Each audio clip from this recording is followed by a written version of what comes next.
Napakaganda nga pala ng mga flower horn ni Boy Ubo. Siya nga pala guys ay nagbe-breed na ulit para makapagpadami. Samantalang itong aking alaga maliit pa at wala pang bumubukol sa ulo. Mukhang maraming pellet pa ang kanila kakainin bago sila lumaki. So paano guys? Tara!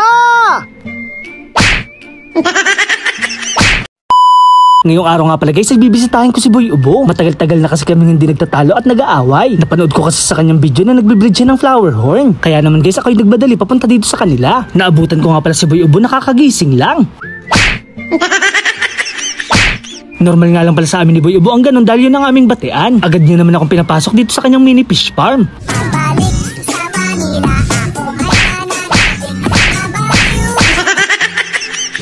Kahit nga minsan may ginagawa siya sa aking kalokohan, hinahayaan ko na lang. Minsan kasi guys, dyan pa nagsisimula ang gulo kaya kami nag-aaway. May nakita nga pala ako ditong flower horn na tinatawag na chakra. Napakasolid nga pala ng kanyang kulay at mukhang matapang. Dito naman sa kabila ang kanyang kapatid. Kahit maliit pa lang sila ay kitang-kita na ang potensyal. Mapunta naman tayo sa alaga niya si Zebra. Napaka-aggressive din pala nito at napakatapang. Kakagaling nga lang daw pala nito sa sakit na white spot dahil sa lamig ng panahon. Ito naman guys ang tinatawag na grow out. 20 galon nga pala ito na naglalaman ng maliliit na isda. Solid nga din pala ang ginagamit na tubig ni Boy Ubo dahil ito ay nag-green water. Mapunta naman tayo guys kay Rhino. Sa sobrang laki nga pala ng kanyang ulo, lumalaki na rin ang kanyang noo. Napakatapang nga pala nito ngayon dahil binabantayan niya ang kanyang partner. Halos mabasag na nga pala ang aquarium kakauntog niya dito. Ito naman guys si Strawberry. Anytime nga ay pwede na siya maglabas ng itlog. Napakaganda nga pala ng kanyang mata at excited na ako magkaroon sila ng anak. Dito naman sa may bandang baba nakalagay si Grizzly. Ito naman guys ang tinatawag na Bislab. Napakasolid nga pala ng ulo nito at napakadaming detalye. Habang si Edito naman hindi ko nagaano ginambala dahil sobra niya ng stress. Dumiretso na nga pala ako dito kay Snowy na tinatawag na Kampa. Ganito nga pala ang itsura ng dati kong alaga na si Gracia. Mukhang kailangan ko nga din pala bumili ng flaring stick para sa grooming. Ito nga din pala ang isang sikreto para mas mabilis na lumaki ang kanilang ulo. Pagdating naman sa pagkain, kailangan din nila ng konting bitamina. Mas makakatulong talaga to para mas lalo lumaki ang kanilang noo.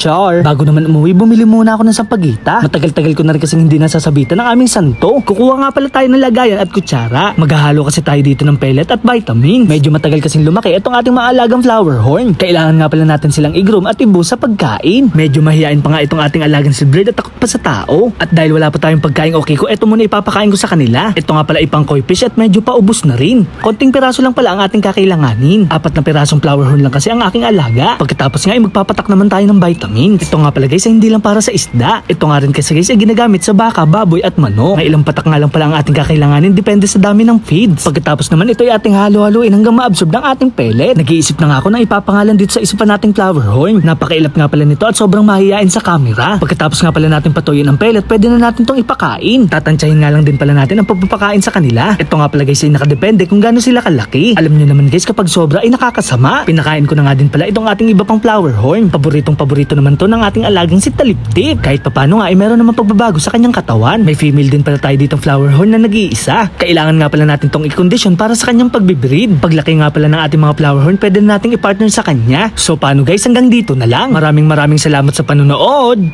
Paalam! Yeah!